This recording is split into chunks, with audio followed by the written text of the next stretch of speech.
அன்பு நேயர்களே அனைவருக்கும் இனிய வணக்கம். இது Vatican top 10 sponsor by Black Thunder, Ooty main road, Mettupalayam. Vatican top 10 நிகழ்ச்சியை ஒளிபரப்ப உதவியவர்கள் Black Thunder. Lucky Falls at Black Thunder, Ooty main road, Mettupalayam. நேயர்களே, கத்தோலிக்க திருவையின் தலைமையிடமாம் வத்திக்கானின் செயல்பாடுகளை உலகறிய செய்வதே இந்த நிகழ்ச்சியின் நோக்கம். அந்த வகையில் இந்த வாரம் புதிய திருத்தூது அறிவுரை வெளியீடு, வத்திக்கான் நிதி முறைகேடு வழக்கு, சுவிஸ் காவலர்களின் உறுதிமொழி ஏற்பு விழா என பல நிகழ்வுகள் காத்திருக்கின்றன. அனைத்தையும் அறிந்து கொள்ள வாருங்கள், இன்றைய நிகழ்ச்சிக்குள் போகலாம்.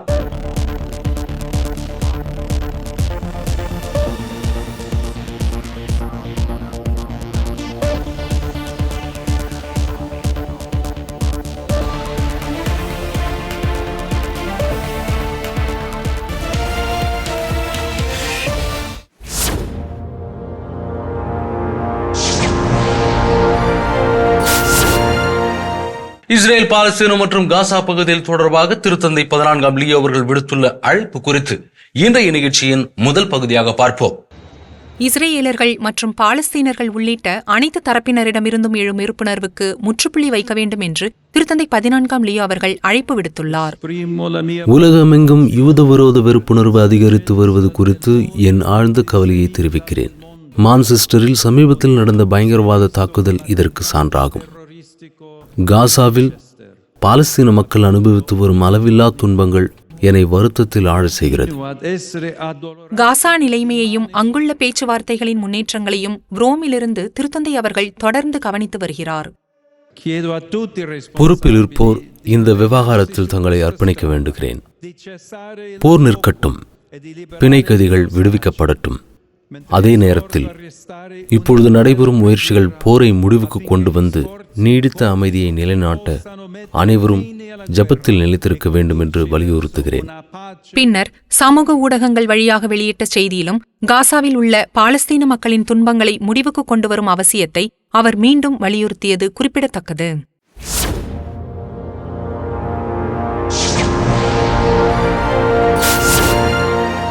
திருத்தந்தை பிரான்சிஸ் அவர்களின் லௌதாத்தோ சி திருத்தூது மடலின் 10ஆம் ஆண்டு நிறைவொட்டி நடைபெற்ற மாநாடு தொடர்பான செய்திகளை இந்த பகுதியில் பார்ப்போம். திருத்தந்தை பிரான்சிஸ் அவர்களின் லௌதாத்தோ சி திருத்தூது மடலின் 10ஆம் ஆண்டு நிறைவையொட்டி திருத்தந்தை 14ஆம் லியோ அவர்கள் கேசல் கேண்டல்ஃபோவில் நடைபெற்ற காலநிலை மாற்றம் குறித்த நம்பிக்கையை வளர்ப்போம் என்ற மாநாட்டிற்கு தலைமை தாங்கச் சென்றார். மாலை 4 மணிக்கு திருத்தந்தையின் வருகையுடன் மாநாடு தொடங்கியது. அவர் மையப்பாதை வழியாக நுழைந்தது அங்கிருந்த பலரையும் ஆச்சரியத்தில் ஆழ்த்தியது. தனது உரையில் திருத்தந்தை அவர்கள் இந்த திருத்தூது மடலின் முக்கியத்துவம் மற்றும் நமது பொதுவான இல்லமான பூமிக்கு அது கொண்டுவரக்கூடிய நன்மைகள் குறித்து பேசினார்.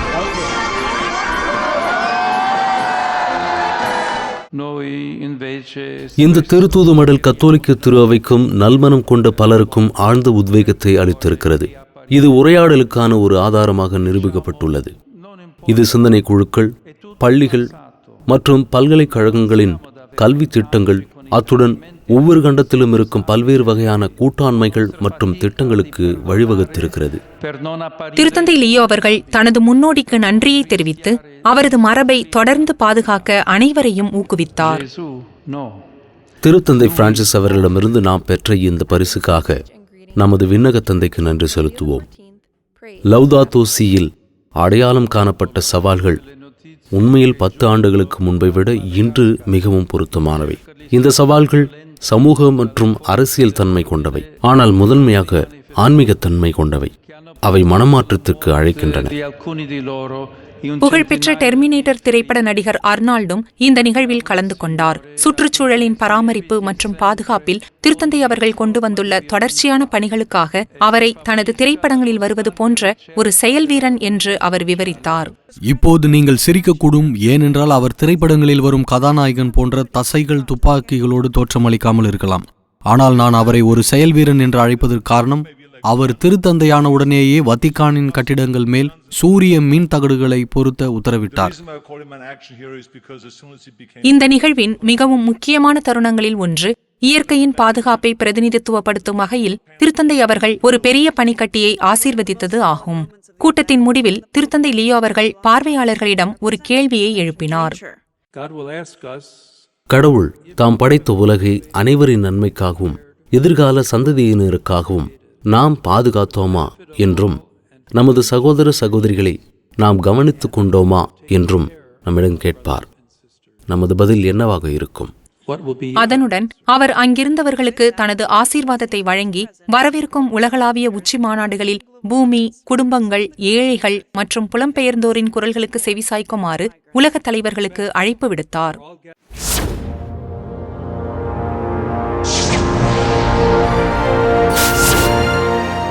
திருத்தந்தை 14ஆம் லியோ அவர்களின் முதல் திருத்தூது ஆவணம் தி லெக்சிட் டே குறித்து இந்த பகுதியில் பார்ப்போம்.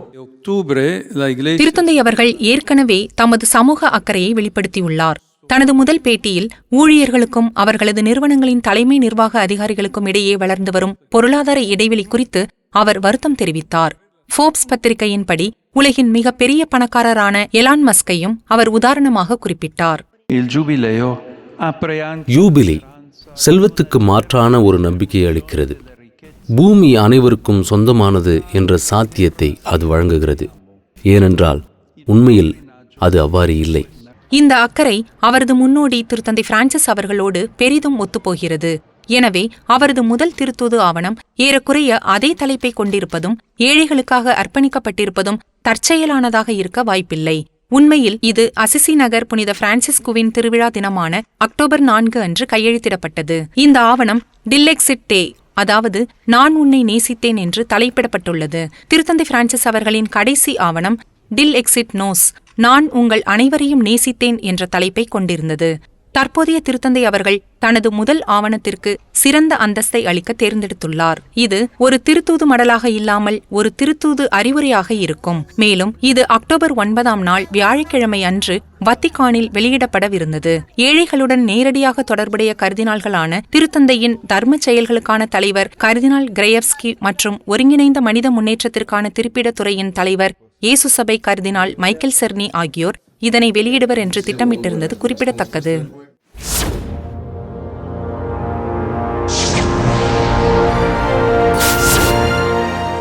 கடந்த வார புதன் பொது பார்வையாளர்கள் சந்திப்பில் கிறிஸ்துவின் உயிர்ப்பு குறித்து திருத்தந்தை லியோ அவர்கள் வழங்கிய உரை குறித்து இந்த பகுதியில் பார்ப்போம். புதன்கிழமை பொது பார்வையாளர்கள் சந்திப்பு ஒரு வித்தியாசமான முறையில் தொடங்கியது. நம்பிக்கையாளர்களை வாழ்த்துவதற்காக திருத்தந்தை அவர்கள் தனது சிறப்பு வாகனத்தில் வெளியே வந்தார். ஆனால் சதுக்கத்தை முழுவதுமாக சுற்றுவதற்கு முன்பு பிரெஞ்சு நாட்டின் லூர்து அன்னை திருத்தலத்தின் ஒரு பெரிய மாதிரிக்கு முன்பாக நின்று அதை ஆசீர்வதித்து இந்த படைப்பை வத்திக்கானுக்கு கொண்டு வந்த பொறுப்பாளர்களுடன் பேசினார். அவர் தனது பயணத்தை தொடர்ந்தபோது சதுக்கத்தின் ஒரு மூலையிலிருந்து ஒரு குழந்தை திருத்தந்தையிடம் ஓடி வந்து அவருக்கு அருகில் ஏறி தனது கொடியில் கையெழுத்திடுமாறு கேட்ட அழகான தருணம் கண்களை கவர்ந்தது. மறைக்கல்வி உரையின் போது திருத்தந்தை லியோ அவர்கள் கிறிஸ்துவின் உயிர்ப்பு என்ற கருப்பொருளை தனிப்பட்ட வாழ்வின் சில அம்சங்களுடன் ஒப்பிட்டு பேசினார். பெருமை காரணமாகவோ அல்லது பலவீனம் என்ற அச்சத்தாலோ நாம் நமது காயங்களை அடிக்கடி மறைக்கிறோம். அது ஒரு பொருட்டல்ல, எல்லாம் முடிந்துவிட்டது என்று சொல்கிறோம். ஆனால் நம்மை காயப்படுத்திய துரோக செயல்களோடு நாம் உண்மையில் சமரசம் செய்யவில்லை. சில நேரங்களில் மீண்டும் துன்பம் ஏற்படும் அபாயத்தை தவிர்க்கவும் பலவீனமானவர்களாக தோன்றாமல் இருக்கவும் மன்னிக்க நாம் படும் போராட்டத்தை மறைக்க விரும்புகிறோம். இயேசு அப்படி செய்யவில்லை. அவர் தனது காயங்களை மன்னிப்புக்கான உத்தரவாதமாக அளிக்கிறார். பல்வேறு மொழி குழுக்களுக்கு தனது செய்தியையும் வாழ்த்தையும் தெரிவித்த பிறகு திருத்தந்தை 14ஆம் லியோ அவர்கள் மடகாஸ்கருக்காக ஜெபித்தார். மடகாஸ்கரில் இருந்து வரும் செய்திகள் எனக்கு வருத்தம் அளிக்கின்றன. அங்கு சட்ட அமலாக்கத்துறையினருக்கும் இளம் ஆர்ப்பாட்டக்காரர்களுக்கும் இடையே நடந்த வன்முறை மோதல்களில் அவர்களில் சிலர் உயிரிழந்து விட்டார்கள் மற்றும் நூற்றுக்கணக்கானோர் காயமடைந்திருக்கிறார்கள். எல்லாவித வன்முறைகளும் எப்போதும் தவிர்க்கப்பட வேண்டும் என்றும் நீதி மற்றும் பொது நன்மையை மேம்படுத்துவதன் மூலம் சமூக நல்லிணக்கத்திற்கான நிலையான முயற்சி வளர்க்கப்பட வேண்டும் என்றும் நாம் இறைவனிடம் ஜெபிப்போம். இறுதியில் அவர் இளைஞர்கள், நோயாளிகள் மற்றும் புதுமண தம்பதியினருக்கு தனது ஆசீர்வாதத்தை வழங்கினார். அவர்கள் திருத்தந்தையை வாழ்த்தி தங்களது சமீபத்திய திருமணத்திற்காக அவரது ஆசீர்வாதத்தை பெற்றுக்கொண்டனர்.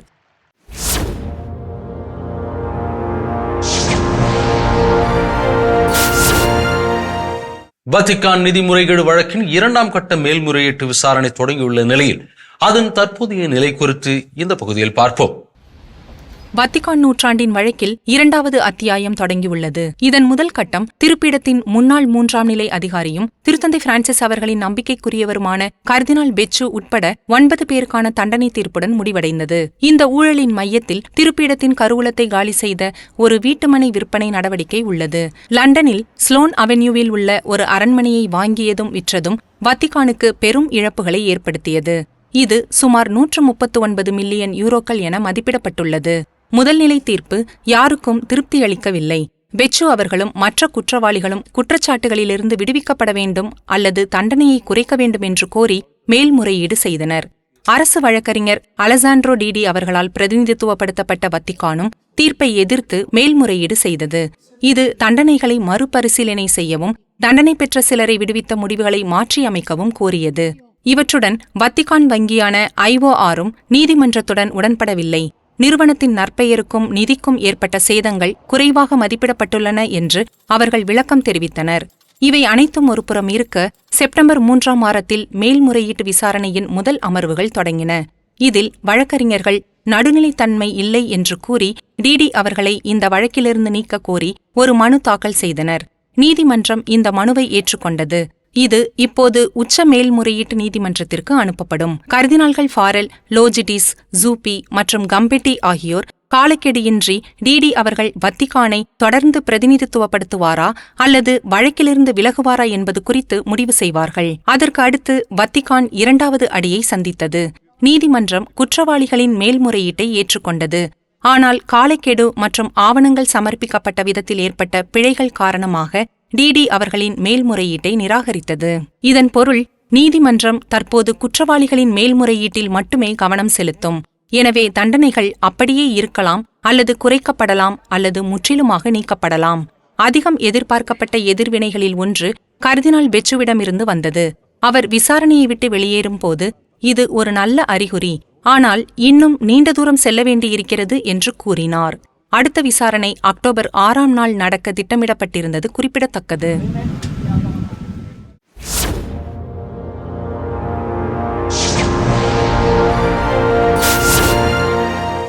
வத்திக்கானின் இமானுவேலா ஓர்லாண்டி வழக்கை கையாண்டு வரும் வழக்கறிஞர் லவ்ரோஸ் க்ரோ அவர்களின் தற்போதைய செயல்பாடுகள் குறித்து இந்த பகுதியில் பார்ப்போம். வத்திக்கானின் மிகவும் பிரபலமான வழக்குகளில் ஒன்றான ரோமியோ மற்றும் ஜூலியட் என்று அழைக்கப்படும் வழக்கை கையாளும் வழக்கறிஞர் லாராஸ் க்ரோ ஆவார். இந்த வழக்கு வத்திக்கானின் நிதி நிறுவனமான IROயின் 2 ஊழியர்களை பற்றியது. இந்த தம்பதியினர் திருமணம் செய்து கொள்ள விரும்பினர். ஆனால் புதிய நிறுவன விதிகள் ஒரே நிறுவனத்தில் கணவன் மனைவி இருவரும் வேலை செய்ய அனுமதிக்கவில்லை. நிறுவனத்துடனான உறவுகள் படிப்படியாக மோசமடைந்து 2024ஆம் ஆண்டு அக்டோபர் மாதத்தில் இருவரும் பணி நீக்கம் செய்யப்பட்டனர். இந்த முடிவை அத்தம்பதியினர் எதிர்த்துள்ளனர். இது இப்போது வத்திக்கான் நகர அரசின் நீதிமன்றங்களில் மறுபரிசீலனையில் உள்ளது. இந்த திருமண பிரச்சனை தொடங்கும் வரை இந்த 2 இளைஞர்களும் IORல் ஒருபோதும் பிரச்சனைகளை ஏற்படுத்தியதில்லை என்பதை நினைவில் கொள்ளுங்கள். மேலும் அவர்கள் உண்மையில் என்னுடன் சேர்ந்தும் தங்களுக்காகவும் நிலைமையை சரி செய்ய முயன்றனர். ஆனால் அவர்கள் சொல்வதை கேட்க யாரும் இல்லை.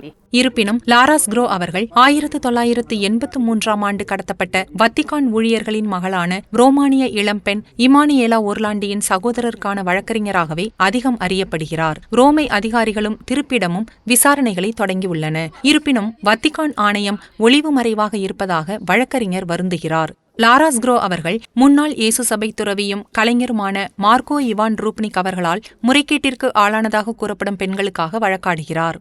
இந்த வழக்கு நம்பிக்கை கோட்பாட்டிற்கான திருப்பிடத்துறையிடம் உள்ளது. ஆனால் இவ்வழக்கறிஞர் செப்டம்பர் மாத தொடக்கத்தில் நடத்தப்பட்ட நேர்காணலில் திருப்பிடத்துறையின் தாமதமான செயல்பாடு மற்றும் தகவல் தொடர்பு இல்லாமை குறித்து வருந்துகிறார். பாருங்கள், நம்பிக்கை கோட்பாட்டிற்கான திருப்பிடத்துறையை பற்றி எனக்கு சொல்லப்பட்டது என்னவென்றால் அது மூடு பணியின் நுழைவாயிலாகும். இதை நான் அறிந்திருக்கவில்லை என்று சொல்ல வேண்டும். ஆனால் ரூபினிக் அவர்கள் வழக்கில் இது மிகவும் பொருத்தமான வரையறை என்று நான் வெளிப்படையாக கருதுகிறேன். ஏனென்றால் அனைத்தும் மிக தாமதமாக நகர்கின்றன. மேலும் முழுமையான தகவல் தொடர்பில்லை. இது பாதிக்கப்பட்டவர்களுக்கு பேரழிவை ஏற்படுத்துகிறது. இதை நான் வலியுறுத்த விரும்புகிறேன். ஏனென்றால் நான் கடந்த ஆண்டு ஏப்ரல் மாதம் 5 ஆவணங்களை சமர்ப்பித்தேன். 14 மாதங்கள் கடந்துவிட்டன. திருப்பீடத்துறையிலிருந்து ஒரு வரி கூட எனக்கு வரவில்லை. அன்புள்ள வழக்கறிஞரே, உங்கள் கட்சிக்காரர்கள் தொடர்பான தகவலை பெற்றுள்ளோம். நாங்கள் அது குறித்து ஆலோசனை நடத்தி வருகிறோம் என்பது போன்ற ஒரு பதிலை அனுப்புவது போதுமானதாக இருந்திருக்கும் என்று நான் நினைக்கிறேன். இதை அவர் மட்டும் சொல்லவில்லை. 2024ஆம் ஆண்டு அக்டோபர் மாதத்தில் திரு அவைக்குள் முறைகேடுகள் குறித்த விழிப்புணர்வை ஏற்படுத்தும் பொறுப்பில் உள்ள வத்திக்கான் துறையும் இதே போன்ற ஒன்றை தெரிவித்தது. எப்போதும் உள்ள தொடர்ச்சியான புகார்கள் என்னவென்றால் அது தகவல் தொடர்பு இல்லாமைதான். ஒரு திரு அவை சட்ட விசாரணை தொடங்குகிறது. அங்கு பாதிக்கப்பட்டவர்களில் பலர் இந்த செயல்முறை பற்றி முற்றிலும் எதுவும் அறியாமல் இருக்கிறார்கள். இதே நிலைமை, இதே புகார் ரோமே கியூரியாவின் அமைப்புக்கு மட்டுமல்ல, குறிப்பிட்ட மறைமாவட்டங்கள் அவற்றின் திரு அவை சட்ட செயல்முறைகளுக்கு பொறுப்பானவர்களிடமும் சொல்லப்படுகிறது. உண்மையில் இவ்வழக்கறிஞர் இதுபோன்ற வழக்குகளில் விரைவாக செயல்படுவதன் முக்கியத்துவத்தை எடுத்துக்காட்டுகிறார். இங்கு அவர் பிரதிநிதித்துவப்படுத்தும் பெண்கள் பல ஆண்டுகளாக அமைதியாக துன்பப்படுவதாக கூறப்படுகிறது. ரூப்னிக் அவர்கள் உருவாக்கிய கலைப்படைப்புகளை மறைக்க வேண்டுமா, அழிக்க வேண்டுமா அல்லது அப்படியே விட்டுவிட வேண்டுமா என்பது குறித்த சர்ச்சை குறித்தும் வழக்கறிஞர் லாராவிடம் கேட்கப்பட்டது. பாதிக்கப்பட்டவர்கள் அவற்றை இடமாற்றம் செய்ய கேட்கிறார்கள் என்று அவர் கூறுகிறார். நாங்கள் எதையும் அழிக்க விரும்பவில்லை, எதையும் சிதைக்க விரும்பவில்லை. ஒரு நம்பிக்கையாளர் நம் ஆண்டவருடன் நேரடி தொடர்பு கொள்ள மண்டியிடும் ஒரு பீடத்தின் முன் அவர்கள் அதை அமைதியாக செய்ய வேண்டும் என்று நாங்கள் கேட்கிறோம். ஆனால் அது நடக்கவில்லை. கலையை முறைகேட்டிலிருந்து பிரிக்க முடியுமா? ஏனென்றால் நாம் ஒரு கலை படைப்பை பற்றி பேசுகிறோம். உதாரணமாக, ஒரு பீடத்தின் பின்னால் உள்ள ஒரு மொசைக்கல் அந்த இடத்தில், அந்த ஆலயத்தில் 10 மீட்டர் உயரமுள்ள சாரக்கட்டில் வேலை செய்து கொண்டிருக்கும் போதுதான் முறைகேட்டிற்கு ஆளானதாக ஒரு பாதிக்கப்பட்டவர் அளித்த சாட்சியம் எங்களிடம் உள்ளது. இதுவரை ரூப்னிக் அவர்கள் இந்த விவகாரம் குறித்து பேசவில்லை. அவர் குற்றங்களை ஒப்புக்கொள்ளவும் இல்லை, தன்னை நிரபராதி என்று அறிவிக்கவும் இல்லை. இப்போதைக்கு இயேசு சபையினர் விசாரணைக்கு ஒத்துழைக்க தவறியதற்காகவும் கீழ்ப்படிதல் வார்த்தைப்பாட்டை மீறியதற்காகவும் அவரை அச்சபையிலிருந்து வெளியேற்ற முடிவு செய்துள்ளனர் என்பது குறிப்பிடத்தக்கது.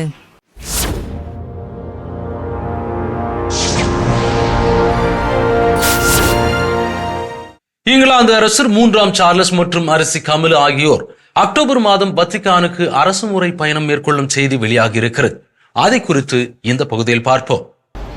இங்கிலாந்து அரசர் சார்லஸ் மற்றும் அரசி கமிலா ஆகியோர் அக்டோபர் மாதம் வத்திக்கானுக்கு அரசுமுறை பயணம் மேற்கொள்வார்கள்.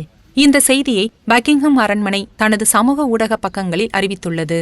இந்த வருகை ஆங்கிலிக்கன் மற்றும் கத்தோலிக்க திரு அவைகளுக்கு இடையிலான கிறிஸ்தவ ஒன்றிப்பு உறவுகளை வலுப்படுத்த உதவும் என்று அந்த அறிவிப்பு கூறியது. இவை அனைத்தும் நம்பிக்கையின் யூபிலி ஆண்டின் மத்தியில் நடைபெறுகிறது. இந்த ஆண்டு தொடக்கத்தில் இத்தம்பதியினரின் திட்டம் இதுவாகவே இருந்தது. அவர்கள் வத்திக்கானுக்கு பயணம் செய்து திருத்தந்தை பிரான்சிஸ் அவர்களை சந்திக்க விரும்பினர். இது ஒரு அதிகாரப்பூர்வ பயணமாக கருதப்படாவிட்டாலும் அவர்கள் தங்கள் திருமண நாளான ஏப்ரல் 9ஆம் நாள் சாந்தா மார்த்தா இல்லத்தில் திருத்தந்தையை தனிப்பட்ட முறையில் சந்தித்தனர். 3ஆம் சார்லஸ் அரசர் வேல்ஸ் இளவரசராக இருந்தபோது ஏற்கனவே 5 முறை வத்திக்கானுக்கு சென்றுள்ளார். எனவே ஒரு அரசராக இது அவரது முதல் அதிகாரப்பூர்வ பயணமாக இருக்கும். மிக சமீபத்திய பயணம் 2019ஆம் ஆண்டு ஜான் ஹென்றி நியூமன் அவர்கள் புனிதராக அறிவிக்கப்பட்ட போது நிகழ்ந்தது. இந்த ஆங்கிலேய புனிதர் நவம்பர் 1ஆம் நாள் திரு அவையின் மறைவல்லுநராக அறிவிக்கப்படுவார் என்று திருத்தந்தை 14ஆம் லியோ அவர்கள் சமீபத்தில் அறிவித்தார். இந்த விழாவில் கலந்து கொள்வதற்காக அரசரும் அரசியும் பயணத்தை ஒத்திவைப்பார்களா அல்லது நீட்டிப்பார்களா என்பது இன்னும் தெளிவாக தெரியவில்லை.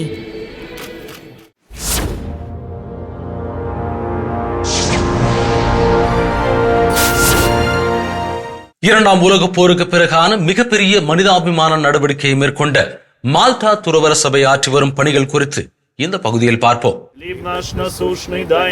உக்ரைன் போரின் போது தங்கள் உயிரை இழந்த தன்னார்வலர்களுக்கு அஞ்சலி செலுத்த மால்டா துறவர சபையின் உயர்மட்ட தலைவர்களில் ஒருவர் அங்கு பயணம் மேற்கொண்டார். அவர்களில் பலர் போர் மூண்டபோது முன்னணிக்கு அழைக்கப்பட்ட உக்ரைன் குடிமக்கள் ஆவர். மால்டாவின் இறையாண்மை இராணுவ ஆணை என்று அதிகாரப்பூர்வமாக அழைக்கப்படும் இதன் முதன்மை மருத்துவ பணியாளர் ஜோசப் அவர்கள் சுகாதார அமைச்சர், மனிதாபிமான நடவடிக்கை மற்றும் சர்வதேச ஒத்துழைப்பு என பல பொறுப்புகளை வகிக்கிறார்.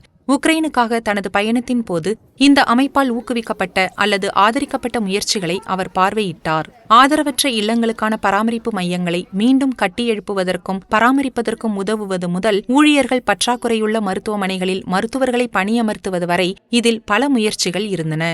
In short, what is the Order of Malta about? சுருக்கமாக சொன்னால் மால்டா அமைப்பு மக்களுக்கு உதவுவதை பற்றியது. மக்களுக்கு உதவி புரியவே நாங்கள் இருக்கிறோம். மால்டா அமைப்பு 1991ஆம் ஆண்டு உக்ரைனில் நிலையான கட்டமைப்புகளை உருவாக்க தொடங்கியது. இதுவே இந்த வெற்றி கதைக்கான ரகசியங்களில் ஒன்றாகும். இப்போது நாங்கள் உக்ரைனில் 73 இடங்களில் இருக்கிறோம். 30 ஆண்டுகளுக்கும் மேலாக அந்நாட்டில் இருப்பதால் அவர்கள் அங்கு வளரவும் மேம்படவும் எளிதாக செயல்படவும் முடிந்துள்ளது. அவர்கள் உக்ரைனுக்கு 80 மில்லியன் யூரோக்களுக்கு மேல் உதவி செய்துள்ளனர். சில மனிதாபிமான நிறுவனங்களே இத்தகைய தொகைகளை திரட்ட வல்லவை. இந்த அமைப்பை பொறுத்தவரை 2ஆம் உலகப் போருக்கு பிறகு உலக நாடுகளில் செய்யப்பட்ட மிக பெரிய உதவி நடவடிக்கை இதுவாகும். மால்டா அமைப்பு ஒரு உதவியாளர் அல்லது ஒரு ஆதரவாளர் எனலாம். இது மற்றொரு அரசு சாரா அமைப்பு மட்டுமல்ல. நிச்சயமாக அரசு சாரா அமைப்புகளுக்கு எதிராக எதுவும் இல்லை. ஆனால் மால்டா அமைப்பு வழக்கமான அரசு சாரா அமைப்புகளின் பணிக்கு மதிப்பு கூட்ட முயற்சிக்கிறது. அதுதான் ஆன்மீகம். இந்த அமைப்பின் அரசியலமைப்பு படி நாங்கள் துறவிகளாக இருக்கிறோம். மேலும் நாங்கள் தேவைப்படும் மக்களை உடல் மற்றும் ஆன்ம ரீதியான விரிவான வழியில் பார்க்க முயற்சிக்கிறோம்.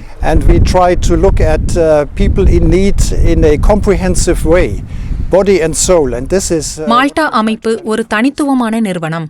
இது தன்னை ஒரு பொதுநிலை சமய சபை, அரசியல் சார்பற்ற மற்றும் நடுநிலையானது என்று வரையறுக்கிறது. இவ்வமைப்பு 11ஆம் நூற்றாண்டில் புனித பூமிக்கு செல்லும் திருப்பயணிகளை வரவேற்கும் பணியுடன் பிறந்தது. காலப்போக்கில் அதன் செல்வாக்கு சர்வதேச அளவில் அங்கீகரிக்கப்பட்ட ஒரு தூதரக செயல்பாட்டாளராக மாறும் அளவிற்கு வளர்ந்தது. உண்மையில் இது சுமார் 115 நாடுகளுடன் உறவுகளை பேணுகிறது. அதன் அருள்வரம் இவ்வமைப்பை புனித பூமிக்கு மட்டுமல்லாமல் இப்போது மனிதகுலம் மிகவும் துன்புறும் இடங்களுக்கும் கொண்டு சென்றுள்ளது என்பது குறிப்பிடத்தக்கது.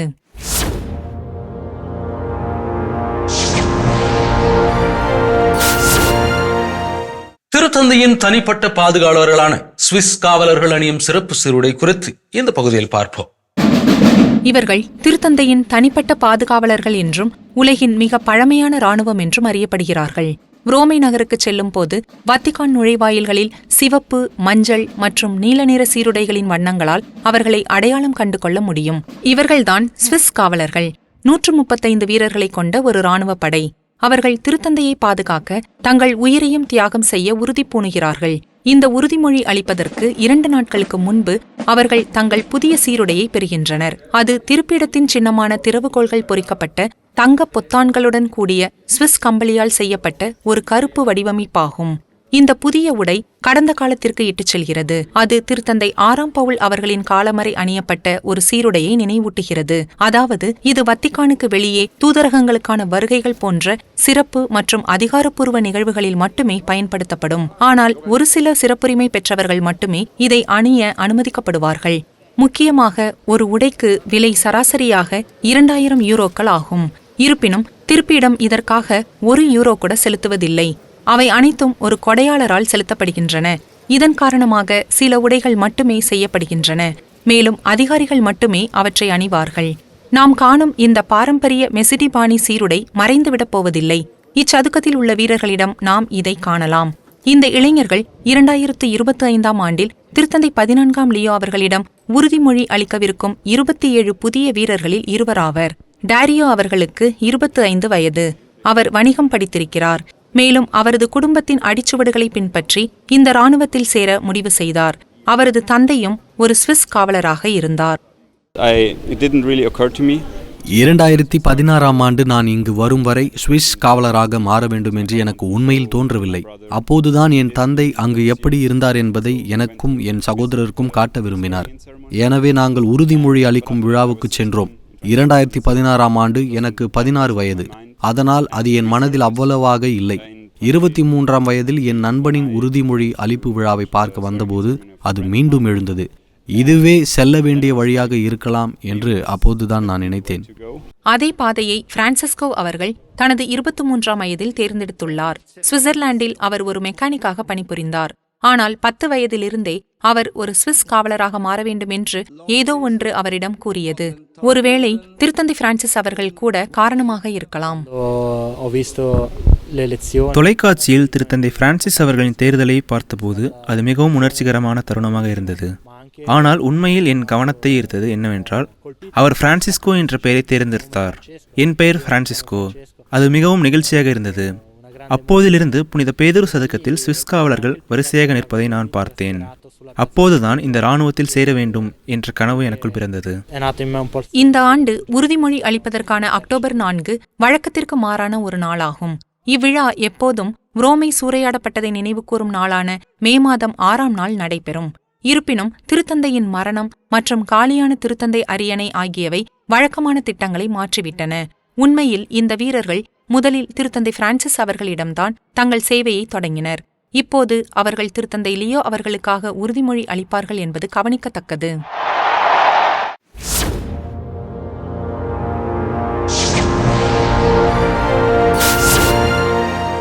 திருத்தந்தை 14ஆம் லியோ அவர்களின் தலைமையில் 27 புதிய சுவிஸ்காலர்கள் உறுதிமொழி அளித்த காட்சிகளை இந்த பகுதியில் பார்ப்போம். 1968 முதல் திருத்தந்தை 6ஆம் பவுல் அவர்களை தவிர எந்த திருத்தந்தையும் சுவிஸ் காவலரின் உறுதிமொழி அளிப்பு விழாவிற்கு தலைமையேற்கவில்லை. ஒரு திருத்தந்தை இருப்பது அர்த்தமுள்ளதாக இருக்கிறது. இந்த புதிய வீரர்கள் தற்போது திருத்தந்தை 14ஆம் லியோ அவர்களை பாதுகாக்கவும் தேவைப்பட்டால் தங்கள் உயிரை தியாகம் செய்யும் அளவிற்கு உறுதிமொழி அளிப்பார்கள். திருத்தந்தையின் தனிப்பட்ட பாதுகாவலர்களான 135 வீரர்களுடன் இந்த 27 புதிய வீரர்கள் சேர்ந்துள்ளனர். அவர்கள் வத்திக்கானின் நுழைவாயில்களில் மட்டுமே நிறுத்தப்பட்டிருப்பதாக தோன்றினாலும் அவர்களின் பணி அதையும் தாண்டியதாகும். உதாரணமாக, இந்த கண்கவர் சீருடைகளை அணியாத போதும் இத்தாலிக்கு உள்ளேயும் வெளியேயும் அனைத்து திருத்தூது பயணங்களிலும் அவர்கள் திருத்தந்தைக்கான பாதுகாப்பை வழங்குகிறார்கள். உறுதிமொழி அளிப்பதற்கு சில நிமிடங்களுக்கு முன்பு சுவிஸ் காவலரின் தளபதி திருத்தந்தையிடம் இதைத்தான் வெளிப்படுத்தினார். திருத்தந்தையே இந்த உறுதிமொழி மூலம் ஒவ்வொரு காவலரும் தனது முழு பலத்துடன் தங்களுக்கு சேவையாற்ற உறுதியளிக்கிறார். தேவைப்பட்டால் தனது உயிரையும் தியாகம் செய்ய உறுதியளிக்கிறார். புதிய வீரர்கள் அளிக்கும் உறுதிமொழி ஒவ்வொன்றிற்கும் ஒரு காரணம் உள்ளது. அவர்கள் அதை இத்தாலி, ஜெர்மானியம் அல்லது பிரெஞ்சு மொழிகளில் அளிக்கலாம். இது மண்டலத்தை பொறுத்து சுவிட்சர்லாந்தின் 3 அதிகாரப்பூர்வ மொழிகளாகும். பின்னர் அந்த தருணம் வந்தது. 27 வேட்பாளர்களில் ஒவ்வொருவரும் சுவிஸ் காவலரின் கொடியை அணுகி இடது கையால் கொடியை பிடித்து வலது கையின் 3 விரல்களை நீட்டி உயர்த்தினர். இது தூய தம திருத்துவத்தை குறிக்கிறது. புதிய வீரர்கள் உறுதிமொழியை உரக்க வாசித்தனர்.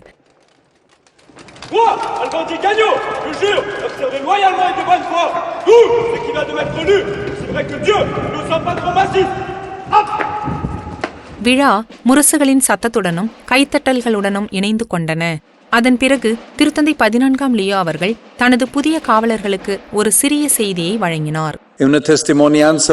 இது இன்றைய உலகின் மிகவும் முக்கியமான ஒரு சான்று. இது ஒழுக்கம், தியாகம் ஆகியவற்றின் முக்கியத்துவத்தை புரிந்து கொள்ள உதவுகிறது. தங்கள் உயிரை அளிப்பது, சேவையாற்றுவது ஆகியவற்றின் மதிப்பை இளைஞர்கள் உணர உண்மையில் நமது நம்பிக்கை வாழ்வு உதவுகிறது. உங்கள் சேவைக்காக என் பெயராலும் திருப்பிடத்தின் பெயராலும் உங்களுக்கு நன்றி தெரிவிக்கிறேன். விழாவின் முடிவில் முந்தைய நாட்களில் திருத்தந்தை அவர்களை சந்தித்து இந்த நிகழ்விலும் கலந்து கொண்ட சுவிஸ் கூட்டமைப்பின் தலைவரை திருத்தந்தை அவர்கள் வாழ்த்தியது குறிப்பிடத்தக்கது. என்ன அன்பு நேயர்களே, இன்றைய நிகழ்வு அனைத்தும் நீங்கள் பயன்பெறும் வகையில் அமைந்திருக்கும் என்று நாங்கள் நம்புகிறோம். மீண்டும் அடுத்த வாரம் இதே நிகழ்ச்சியில் சந்திக்கிறோம். இது Vatican top 10 sponsor by Black Thunder, Ooty main road, Mettupalayam. நன்றி, வணக்கம், மரியே வாழ்க. வத்திக்கான் டாப் 10 நிகழ்ச்சியை ஒளிபரப்ப உதவியவர்கள் Black Thunder. Lucky Falls at Black Thunder, Ooty Main Road, Metupalayam.